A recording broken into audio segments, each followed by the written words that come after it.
So I'm Mitch W1SJ, and this talk that I'm going to do is actually part of two talks. I do a talk called Techniques of the Best Operators at Dayton every year. And then I did one a couple of years ago for our club. Actually, it was a year ago, called Emergency Communications, What to Do When the You-Know-What Hits the Fan. And I merged those two together. So the first part of this talk is going to talk about what to do in emergency communications. And the second part is going to talk about actually how to set up a station and how to get on and make a lot of contacts. So why emergency preparedness? Well, the prime directive, and it's kind of funny, Bob started off with this very same thing, and I'm going to repeat it. This is right from the FCC, right from the horse's mouth: recognition and enhancement of the value of the amateur service to the public as a voluntary, non-commercial communication service, particularly with respect to providing emergency communications. Which means if we ain't providing emergency communications, we ain't doing our job, right? That's kind of the thing. And then, you know, okay, here's another reason. We might as well do something useful, right? And instead of collecting countries. And helping out actually feels good. So I'm going to say a few things here. And a lot of the things I'm going to say are controversial because that's the way I am. Most hams are pretty poor operators and particularly poor in emergency communications. How many of you guys think that you're good emergency communicators? One hand out of a room of 20 goes up, right? Okay, so at least you guys aren't lying. I'll give you the test, all right? Here's the test. Do you have a charged HT with you at all times? How many people have a charged HT with you or in the car? 4 hams. I carry my HT in my computer bag, and my computer bag always goes with me. Oh, and it's got to be charged too, by the way. That's important. Here's a hard one. Can you program your HT without a computer? Great, because, you know, I do the Vermont City Marathon, and I tell people, you got to know how to program that thing without, like my wife, oh, I don't want to have to do this. I just set it in memory. I said, what if we have to change it? Stuff happens, right? I don't know how to change it. I got to bring my computer with me. Well, what if you don't have the computer? Then the radio is useless. Do you have a working mobile radio in your vehicle? Good, same guys. You guys can probably give this for them. You have multiple sources of backup power. So, you know, that battery in your radio is only going to last, you know, maybe 6-7 hours, whatever, if you don't talk too much. The repeater on emergency power, by the way, running off of battery, that's going to last about a day if you're lucky.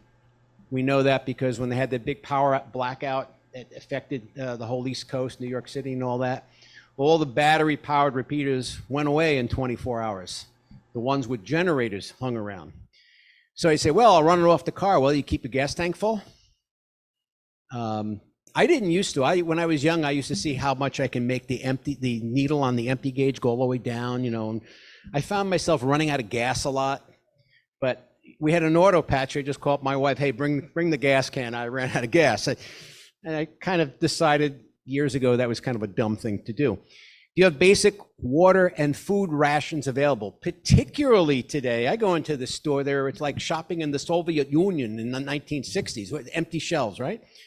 So I keep about 10 gallons of water in the basement. I have all the Chef Boyardee and tuna fish cans and all that other stuff. So I'm good for about a week. Then we're in trouble. And then when an emergency happens, do you have any idea what to do? Well, what do I do? I don't know. Turn the radio on, right? So emergencies are not planned. They just happen, right? There's no like schedule to this business. So typical large-scale scenarios, and again, this changes, but in Vermont, it's going to mostly be about the weather. Flooding, snow, winds. The snow is not really much of an emergency. If it snows, just stay home. If it's snowing out and you have power, stay home, and it's not an emergency anymore, right? Vermont does have a problem with flooding because we have a propensity for building back things that are flooded back in the same floodplain, like a Vermont emergency management in a town called Waterbury. Why do you think they call it Waterbury? Because the river flows there and it floods. So yeah, that's our problem. The weather is clearly changing, whether you want to call it global warming or whatever else. The weather patterns are different now, and there's more effect on people because people are moving to weird places where they didn't live before, like along the coast, like along barrier islands and places where there's going to be more floods and stuff like that. Then we got other stuff that just gets downright scary, like civil unrest. Less availability of food and fuel will trigger this, right? I get scared when I see empty shelves in the store. It's like, okay, how long is this going to go on before people start shooting at one another? And as we see on the news, there's less inclination of people to behave responsibly. And then terrorism, we don't want to talk about it, but it does happen as well. So is amateur radio really needed in these cases? In most cases, no. This is where you got to get it. Most emergencies can be handled by the civil authorities. Ham radio is not necessarily needed or even desired. And of course, what happens is the hams come in there, they put on their orange vest. And if you're old like me, you remember Mighty Mouse cartoon where he goes, "Here I am to save the day," right? Hams do that, and a lot of police departments don't like that so much. So that can turn them off. So you really have to have a working relationship with them. Wait for them to ask for our help. And they can get overtaxed. If there's a large disaster or whatever, yeah, they can get into trouble. So, or if it's a wide area emergency, like a weather issue, or normal communications are disrupted, that's when they're needed. And we used to have a very good relationship with several of our local police forces here in Essex and South Burlington and whatever. They've fallen by the wayside. We used to go out on the Halloween patrols and all that other stuff. We never had a working relationship with Burlington Police Department. They said, "Oh, you guys are amateurs. We don't want to deal with it." You do what you can, but I mean, it's a good idea. You know, I mean, I take the attitude, here's my phone number, call me if you need something. So our job is to talk on the radio, nothing else. If you want to do other stuff, then don't go on the radio. So I tell my guys in the marathon, when I call you, I expect an answer in 2 seconds or less. Well, I was talking to this one, or I was moving traffic cones. No, your job is to talk on the radio. You want to move traffic cones, that's a different department. Okay, leave that to somebody else, because in that kind of event, I need information, I need it fast from you, not that you're off doing something else. So if you have another job on the radio, pick one. And the job, again, is to pass information quickly and accurately. Quickly and accurately. So you plan for everything. Avoid the playbook scenarios. Okay, and here's why. Before 2001, nobody expected anyone to fly a plane into a building. And there's a whole bunch of other scenarios we haven't even thought of yet. Terrorists work overtime for this kind of stuff, right? So be ready to do anything, anyway. And yes, miracle work is at play here. You're going to be asked to do stuff you've never done before. So the emergency scenario for an operator. So the station, 4 scenarios. So you have access to a radio facility. You got a building, you got a radio in there, you got power, whatever, you just sit down and operate. That's easy.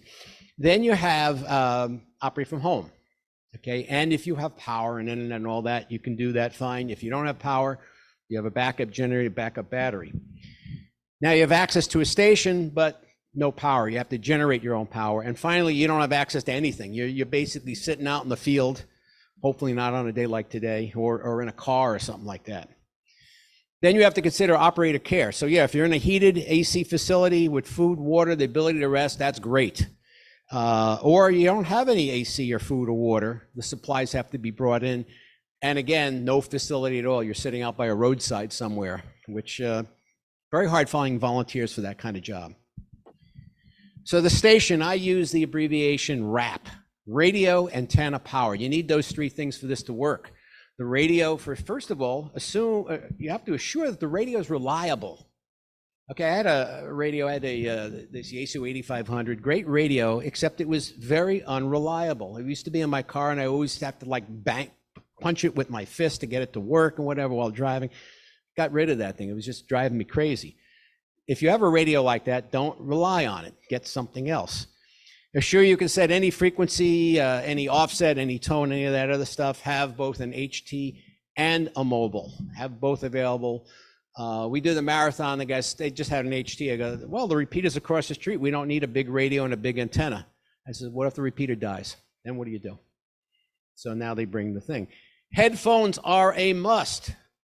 Right? I got my headphones right here. Headphones are a must. You hear people sticking their ear into the radio. And no, don't do that. So again, we're talking about VHF now. We'll get into HF in a moment. Have a good outside antenna. Don't rely on the rubber duck. Rubber duck's fine, but have the other antenna. Have a backup antenna ready to be deployed.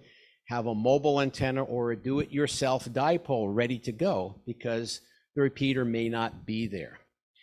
Now, AC power is great if it's available. That's wonderful, but if it's not, you have a charged 17 to 24 amp hour battery like the ones they use in alarm panels or motorcycle batteries. Tony is selling them out in the flea market. He's in an alarm company. He has his poles or whatever. That was good.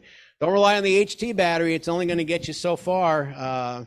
I say only 24 hours of moderate use. Yeah, that's if you're lucky. Have a plan to stay on the air if it's prolonged emergency. You can charge from a vehicle, a generator, or solar. But again, where does the fuel come from? And there are no good answers to some of this stuff. These are more thinking man's questions. You know, what do we do if this happens? So in an emergency, Murphy's Law, anything can go wrong, it will. It's on steroids in an emergency.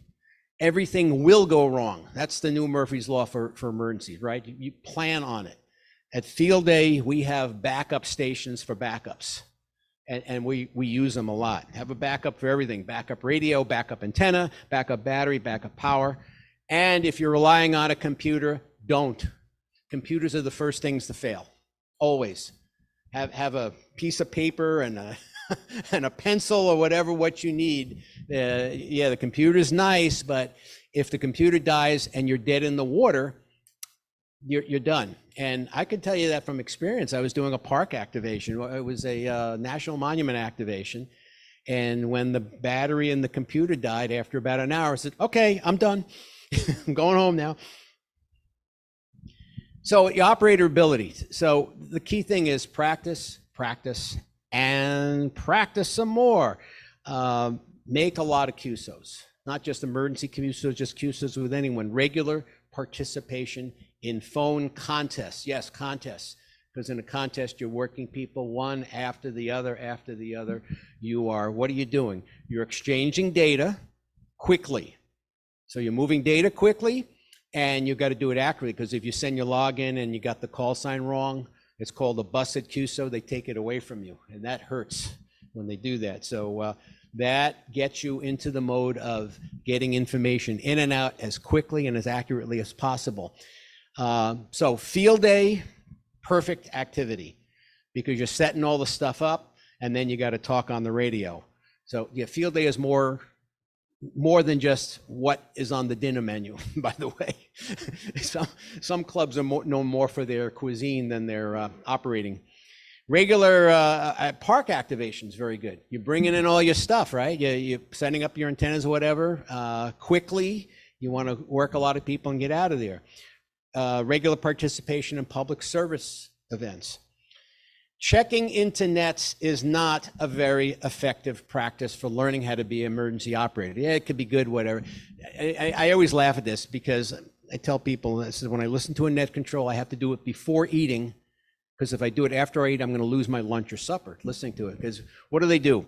The guy goes on and says, does this preamble for like 10 minutes. Oh, this is the Podunk Hollow emergency net, blah, blah, blah, blah. Goes into this whole thing. And what's the first thing he says after that? Any stations with emergency traffic. For crying out loud, if I had an emergency traffic, I'm not going to listen to you ramble on with a preamble. I'm going to break right in. We got people dying here. Stop. Right? I mean, you know, think about this. And then they want you to check and say, this is let up, and then give your whole spiel, right? And so what do you hear? You hear two people transmit at the exact same time. This is let up at the same time. And no, don't do that. Do it like we do on the air, on HF. You give your call sign once.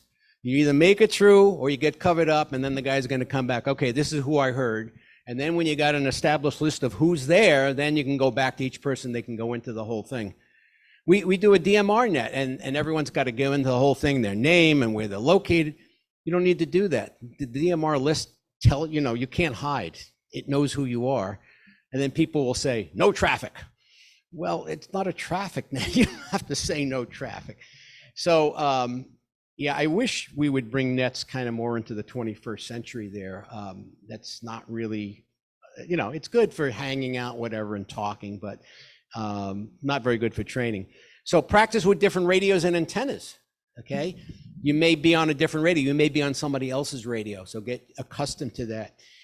Learn how to actively listen and keep notes. You hear it, write it down. It used to be I used to hear it and remember it. That don't work anymore. I got a 2-bit memory, and it's a dynamic memory and doesn't refresh so well, so I got to write everything down. Of course, when I write things down, I can't read my handwriting, but that's my problem. Learn to message. Learn to say things with a minimum number of words. Every word's going to cost you $5. So, in a marathon, we have a runner. Oh, we got a runner down somewhere up North Avenue somewhere. I don't know. And they ramble on for 20 minutes.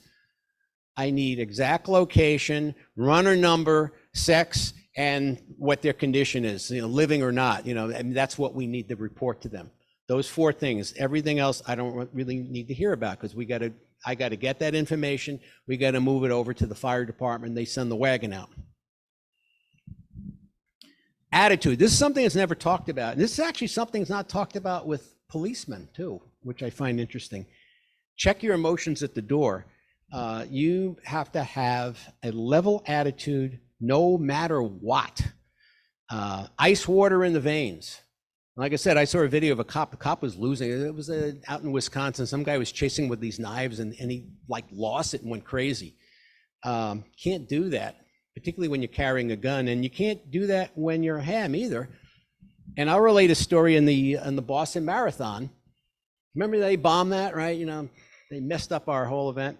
And usually I'm in the med tent, and we would have heard, in the med tent, you would have heard it right across the street from us. But that year they had me in the massage parlor down in the basement of the John Hancock Towers. I didn't hear nothing. And all of a sudden the guy comes on the radio. Oh my God, a bomb, body parts. He starts screaming, over DVing. I couldn't make out what the heck he was saying. I go, must be just somebody shamming us. That's not real, whatever. And so a whole minute goes by. I don't hear anything from Net Control. And I go, Net from SJ, what's going on? And Net Control goes, I don't know. I says, wrong answer. Try again. Because now I'm annoyed. It's like, what do you mean you don't know? And he says, well, there's been an apparent bomb. I said, Net, can you describe to me the difference between an apparent bomb and a real bomb? What are we talking? And finally, Net Control kicked in the high gear. Okay, we're going to do a roll call. Let's see who's left living amongst us, which is a smart thing to do.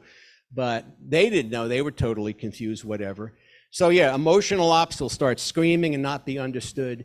You can't be part of what's happening. You got to be the reporter. No emotion. Hard to do. I've done it. You do it and then go home and then have the nervous breakdown, but not while the event's going on. And it's a really hard skill to master. You're not going to get much training in that. Know your surrounding and situation. When you're driving, do you know where you are?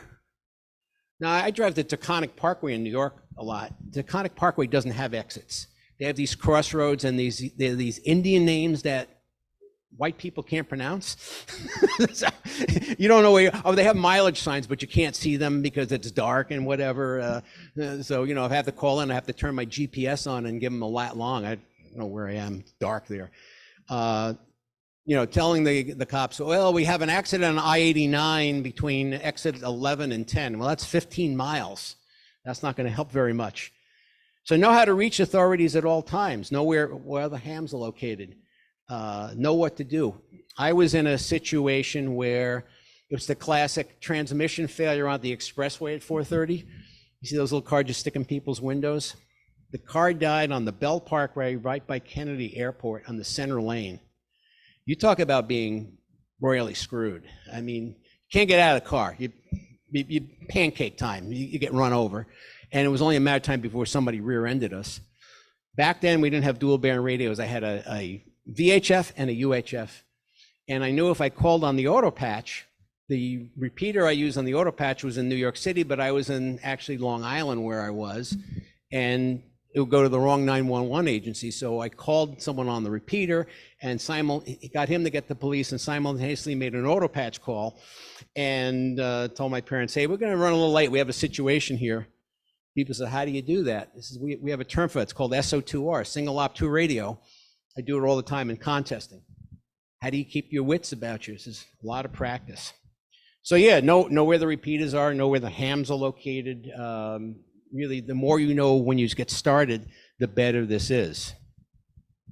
So the emergency happens. What do? We'll turn the radios on, first of all. Monitor the local repeaters for activity. There's not much activity, unfortunately, going on, but hopefully in an emergency there would be. Monitor HF for activity, and quickly reach out to others via phone and email if it exists. And if there's no activity, start it. I mean, if you're the first one to show up, you're the net control. So have a master emergency plan. Have a plan for all hams to know what to do if something happens. Any questions on that so far? This next section is on being an operator on HF. Okay, this is the operator part, how to be a better operator. Now we talked about we should be a better operator. What are some of the things we can do? So the first thing is setting up a station. So again, where you're going to set up a station, and some of this was covered by Bob's talk earlier, certainly from home or from your car, your boat, or RV, or portable at a park, camp, fest. I've done all of these at one point or another. They're all fun. But do your homework first. What is allowed and what is not allowed? Well, I can't put up an antenna because the wife won't let me. And two answers for that. One is who wears the pants, who pays the bills, but more importantly, bribery works. Okay, you wear, you know, the diamond ring, right? I've had friends who said every time his wife upgraded, there was significant jewelry involved. So yeah, well, if I buy you this cocktail ring, can I put up my 3-element Yagi, that sort of thing. Of course, you know, then you have to deal with the town and the homeowners association, whatever. If you're a ham, don't live in a place that has a homeowners association. Well, I already live here. Well, then move. Don't, you know, I mean, why? That's like having a car and not being allowed to drive it. Where can everything fit? You know, where can your dipoles go? Where can the Yagi go? Wherever. Where's the antenna feed line going to go? And, you know, ultimately, it's got to be safe. You know, you don't want stuff falling down on people's heads. So what are you going to need? You're going to need the radio, okay, clearly. And by the radio, we also mean radio, the power cable, and the power supply. Okay, the radios don't plug into 120 anymore. You know, you need a power supply there. And, you know, we've done events, field day and whatever, and somebody forgets to bring the power cable for the radio. If you forget to bring the power cable from the radio, you're all done. You know, unless, you know, you got clip leads or whatever and you want to live dangerously. So now, where's the power going to come from? Well, AC, generator, or battery. I like generators when I'm out on the road. Batteries have a nasty habit of dying when I don't want them to. Okay, your operator location. So at home, obviously, you know, you'd be at a table and a chair, whatever, but if you're out on the road, where you're going to be at? Well, you set up on a picnic table there and you put your radio there. When you do that, particularly here in New England, you're guaranteeing yourself it's going to rain or do something that you will not like on top of your radio. And I bring an amplifier with tubes in it to these things, and rain fire, that's not a good thing. So I always set up in the back of my van. Some people set up tents or shelters. That takes time to do, though. So you have to consider that. What's the way? Is it cold out? So it's like 9 degrees right now. We did do an activation at 11 degrees once. That was back when we were young and stupid, about 10 years ago. But we had car heaters running. We actually had a separate generator running the electric heaters for both cars. Then you have to have your computer, right? Don't log on the back of a box or on toilet paper. I mean, have a good computer with power to do that. I worked at Park Activation. Well, we're not going to upload the logs yet. We have to kind of get them and type them into the computer. Go, huh? Don't do that. Headphones, absolutely necessary. A guy actually posted a big activator. He went to a park in New Hampshire, And he didn't bring the headphones. He set up his little QRP thing there with his rinky-dink antenna. And as soon as he gets in there, a whole bunch of Girl Scout troops came in there, and they're all having lunch, and they're screaming and giggling, and he couldn't hear a darn thing. And then they left. He says, okay, now I'm going to operate. And then the lawnmowers came out. And okay, fine, I laughed about it, but he posted the video. It's like, I wouldn't have posted that video. Or I would have like probably hand-drawn in headphones or something like that. Make sure you got a mic. If you're going to do CW, a keyer, or if you're going to do digital, make sure you have the computer and the cables. A tuner. Tuners are great. We put up one antenna, we can make it work everywhere. And a good antenna is the most important thing. I tell this guy, you know, you can buy a cheap radio, buy a good antenna. The radio you won't notice so much. So know your propagation too. HF is kind of a funny thing. If you live on 20 meters, as a lot of people do, you're going to discriminate against everyone within 600 miles. So 20 meters has this nasty thing called skip zone. Actually, all the high HF bands do. And on 20 meters, it's 600 miles. How do I know that? Because when I drive to Dayton every year, I can't work anyone on the way out, but when I get to Dayton, I can work everyone back here. 600 miles. And I did it in the other direction up to New Brunswick, same thing, 600 miles normally. Sometimes you get some short skips. So if you sit on 20 meters, everyone in this circle, yeah, they can't work unless they got like a tremendous station. So be sure to use the lower bands, such as 40 meters, but even 40 sometimes goes long. So you gotta watch that. You can have 80 meters as a backup, but the problem with 80 meters is you need a big antenna, and a lot of people don't go there. But the good news is 10 and 15 are coming back. So you can do a lot of stuff there. Our station W1V, if you go visit, we're out in the lobby there. He's on 10 meters. He's running Europe right now. So when you set up the station, don't aim for mediocrity.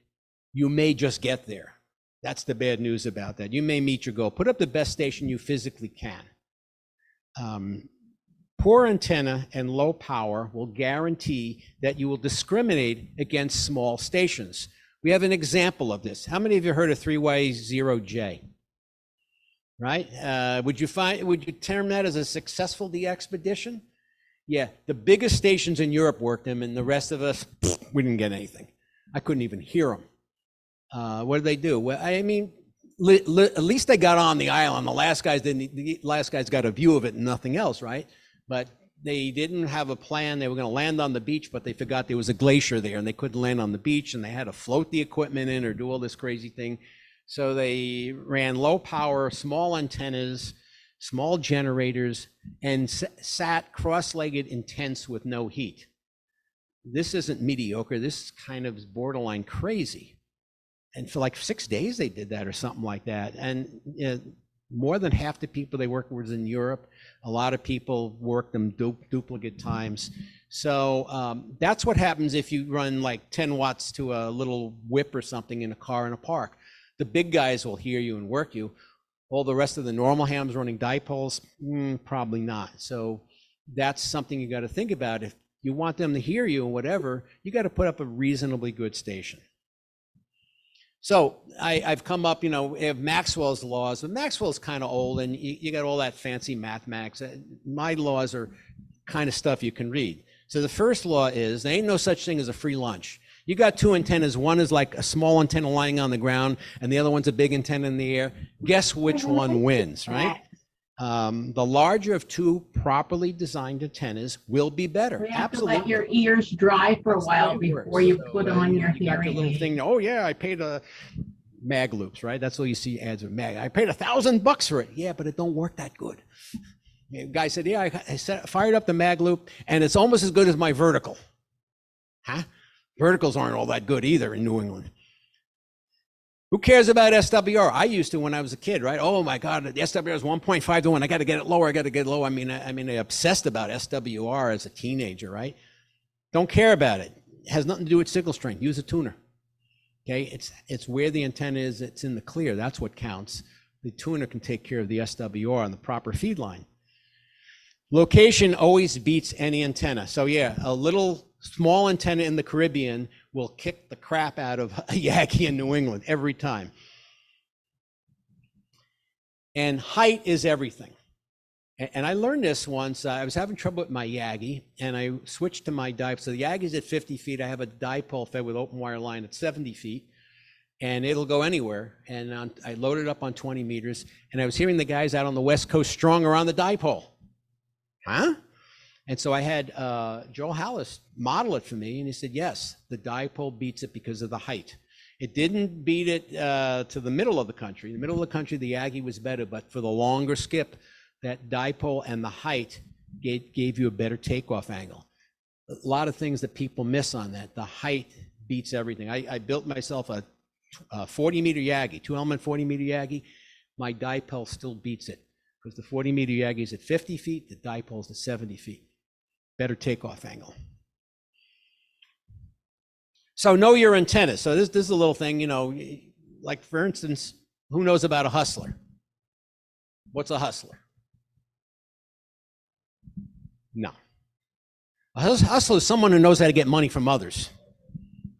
Now, I am the owner of a hustler antenna. It's on my car, and I work also at the DX from my car, but you know, I know how to pick my battles too. All right, what's a buddy pole? Nope. It's your best pal in SP land, i.e. Poland, buddy pole. Nah, you gotta get the groans here, right? What's a ham stick? It's a stick used to keep hams away from normal people. And finally, what's a tripod? A tripod is a mount used to hold up a camera, not an antenna. I taught that to Bob next door. I have tripods. No, you put the camera on the tripod, Bob. You put the antenna up on the tree or on the roof. So yeah, I mean, we have a little fun with this, but I mean, yeah, really, what are we trying to do here? So some pictures. This was the Lowell Urban Park or whatever. This was a national monument or some park or whatever, and they didn't have very high trees, so I stuck up this 25-foot mast, and I had the dipole hanging off of it, and I had that little red thing there in front of the car. That's my generator. Did they allow generators? I didn't ask.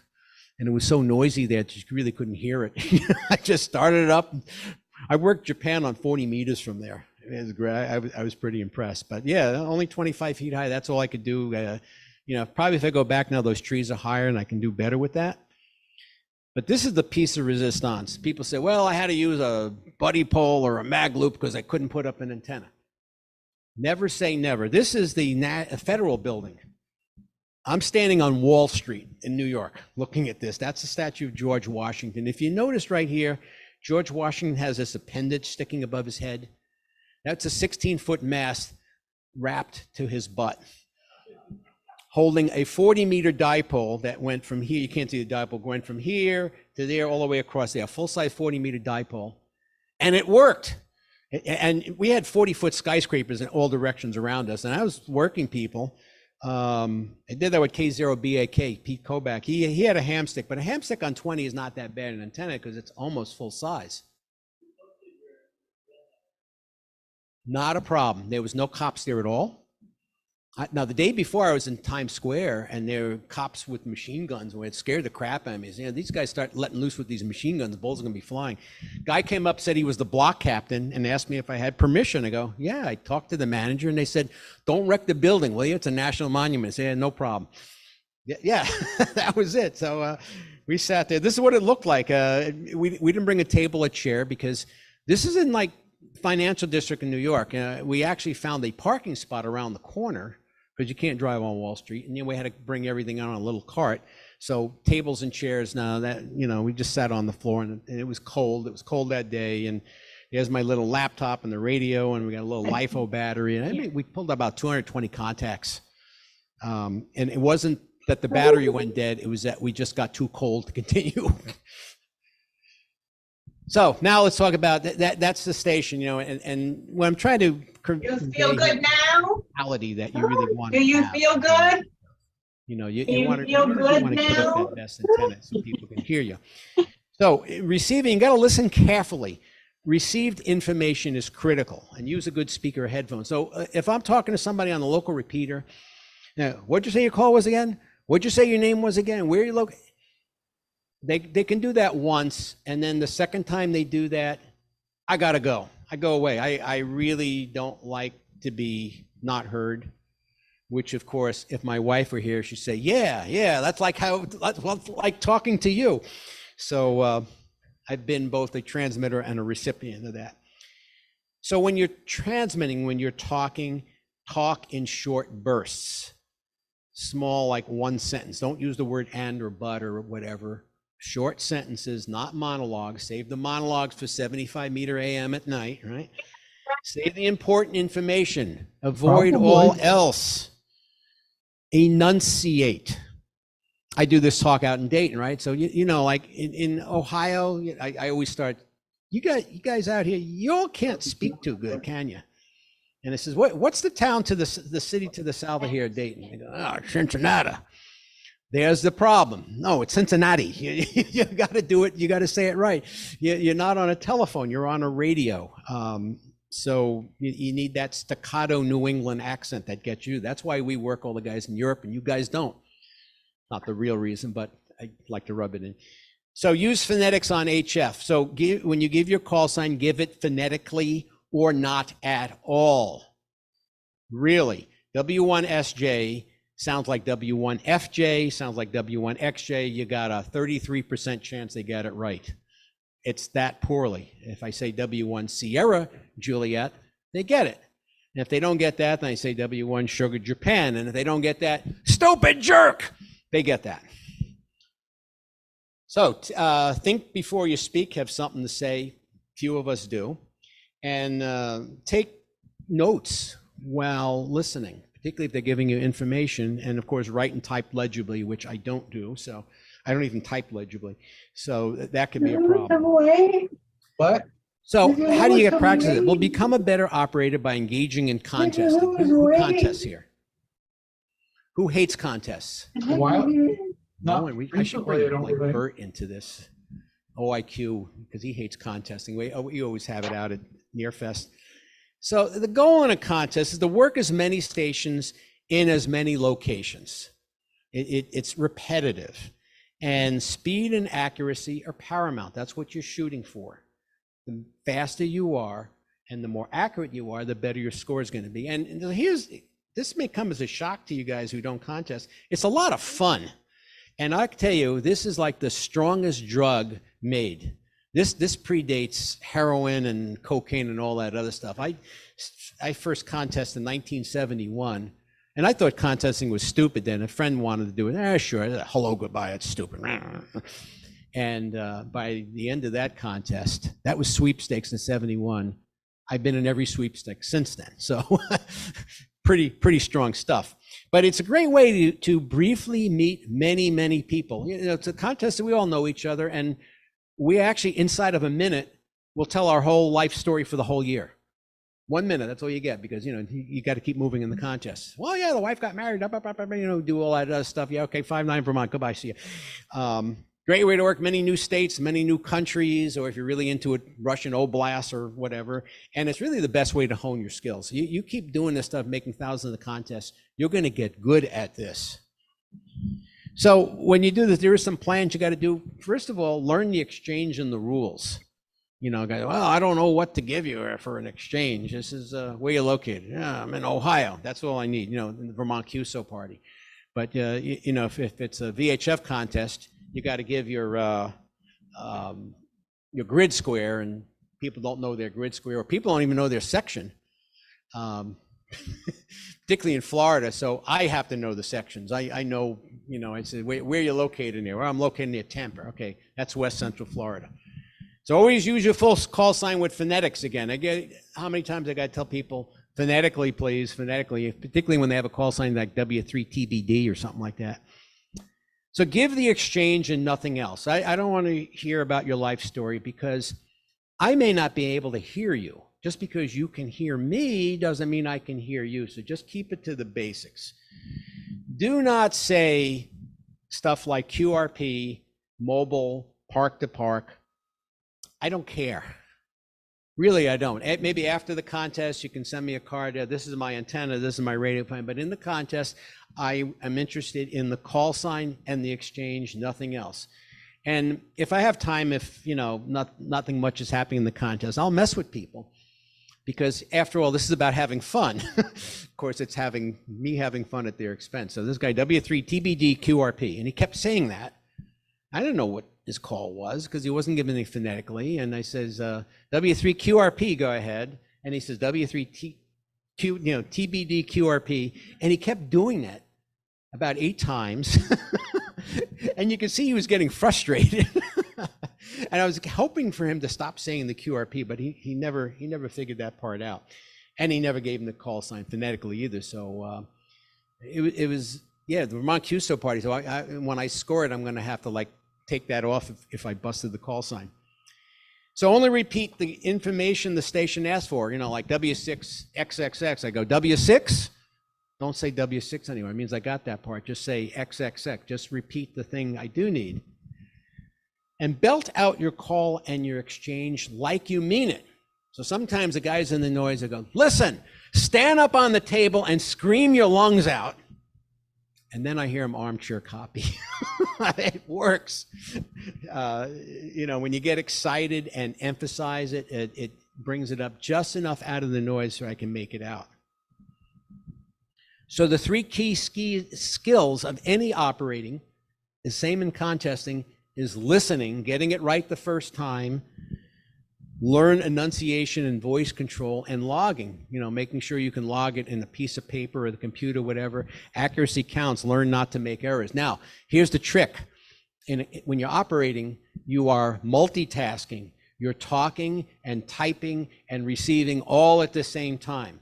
So I put newbies on, and you see like steam coming out of their ears a little bit when I first put them on. And by the way, I don't believe in separate loggers. You operate, you log. And I get people who have never seen a radio. I put them down in front of a radio after about 20, 30 minutes. They're sitting there working it like a pro because it's really just a rhythm. And in the talk we're going to have later this afternoon, or later this morning, Anthony KZT is going to talk about the rhythm of the QSO. It's kind of like a dance, really. So timing is everything, no pauses. If I go back to you, I expect something coming right back. If I don't hear something coming right back to me, I assume you didn't hear it and I'll repeat myself. Okay, that's really important. That timing tells me you got it or you don't got it. New operators have trouble with that. They sit there and pause. And I says, don't pause. Say something. Say again. I didn't hear you. Don't leave dead air. First of all, you leave dead air, someone's going to steal the frequency too. That's the other problem. But you really want to make sure that there's this back and forth. Handshaking, that's the word, handshaking back and forth. Ignore anything which doesn't produce results. So a guy would steal my frequency when I was younger. I'd get mad. I smashed a chair. I'd start yelling and screaming and whatever. And so I wrote to the league and said, listen, this guy did all this bad stuff to me and I smashed a chair and all that. Do I get like points for that? No, Mitch, you don't get points for smashing a chair. So I said, well, maybe I better not do that then. Yeah, you kind of have to let the steam come out and stick to the task at hand. Same thing happens in emergencies. So you're doing an emergency and there's some really strange people that will want to jam the net. Don't let it rattle you. Just keep on doing what you need to do. Know your propagation and analyze your efforts after the event. How did you do? Did you do what you wanted to do? Did you work? What can you do better? Always important. Always look at what you can do better the next time. We even do that for this show here. What can we do better? Oh, not have it. Okay, so breaking the pileups. Assess the pileup before calling. Don't just call. What are they doing? Are they working simplex or split? Are they working by call area? Is the operator responding immediately or taking his time? Timing a call is the most important thing. So it's called call when they ain't. So when the guy goes QRZ, don't call right then. All the kilowatts are calling then. Wait 2 seconds and then sneak it in there when everyone's letting up for a breath. Okay. Of course, a lot of people know to do that too. So it doesn't always work. So don't call right away. A properly placed 1 watt signal can beat a poorly placed kilowatt. Again, use your proper call with the phonetics. Partial call signs do not work. A lot of operators will ignore them. Avoid descriptors like QRP or mobile or where you're located, except for me. When I'm trying to work VY1JA in the Yukon, which is very, very hard to work from here, I don't give my call. I just yell, Vermont, Vermont, Vermont, and I jump up and down as I say it. And Jay goes, wait, did I hear Vermont? Yeah, you did. And I weren't, because he needs me as bad as I need him. And of course, you can hear all the guys in New Jersey really growling at me when I do that. It doesn't work if you yell Massachusetts or Connecticut, though. Trust me on this. So this is why I don't want to move. We pay higher taxes here, but I get it's advantageous in Pileups. So yeah, don't call if you can't hear them, because if you can't hear them, then you don't know if they're calling you. Don't call out of turn. Don't tail end. Avoid comments or critic. Well, this is stupid. Yeah, we know it's stupid. We don't need you to tell us that. All right. And don't make snide comments on the cluster, because we're seeing the cluster too. And some guy made a snide comment on the cluster. I saw it and I blackballed him. I didn't work because of that. So pick your battles wisely. You know, the start will be the toughest time. All the kilowatts are there. Wait if you're low power. Pick the bands and times with the best propagation. Have the right attitude. If you don't succeed, try again. Don't get mad. You know, it's not guaranteed. If you get frustrated, turn the radio off and go for a walk or something. So training new operators is our last part here. Use an existing activity like field day or light contests like QSO parties. I wouldn't put newbies in on the CQ Worldwide. That's a little heavy. Special events, park activations. Get operators to jump right in. Sit down, no spectating, no watching others. You sit right down like, you know, like, we have new operators here? Okay, right around the corner there, W1B, get on the air from in there. Yeah, do your own logging, whatever, have fun with it, and don't worry about it. It's a training exercise. Call CQ. It's the most effective way to train people, because you call CQ, they're coming back to you. A lot of people want to tune around, and then you find all they're doing is tuning around, not working anyone. CQing sets up a predictable routine if you're getting answers. Have cue cards and give audible prompts. Okay, call now, don't call, give your call, you know, whatever. I kind of nudge them that way. Push the operator to work out the copy though. I'll let them kind of try to hear them, and you know, after about 3 tries, I'll tell them who it is. All right, so the 3 things again that you have to emphasize is listening, speaking, and logging. Correct the bad habits, not giving the call sign. Okay, give your call sign after every contact, right? Not clearly indicating a copied QSO. Roger or thank you is usually what we use, or did it on CW. Not projecting your voice, you know, kind of like mumbling like that. That's no good. You got to project, not leaving the pauses or leaving too many pauses. Push the operator to be self-sufficient. It's going to be hard for them, but keep them doing it. Monitor the operator looking for consistency, and eventually, when they're operating, I walk away and I go take a nap in the other room, and they're just sitting there merrily happing away, and I'm not there bugging them anymore. And limit their operating time to 2 hours or so. Don't push them too much. So be active. That's the thing. You guys got to get on the air. Hams aren't getting on the air. They talk about it. Field day and activations that we do. Okay, you're moving the equipment to the field, so you're setting up stations. You got that part. Intended deployment, emergency power, making lots of contacts, problems with QRM and noise and equipment failure. You got all that stuff all rolled into one. And then you have other members around as a support team. That's the beauty of it. And you're dealing with the public. In other words, these are perfect operating things. So key skills: listening, speaking, logging, setup, knowledge of equipment, evaluation, safety, and practice. Questions? Okay, I thank you very much and enjoy the rest of HamCon 2023.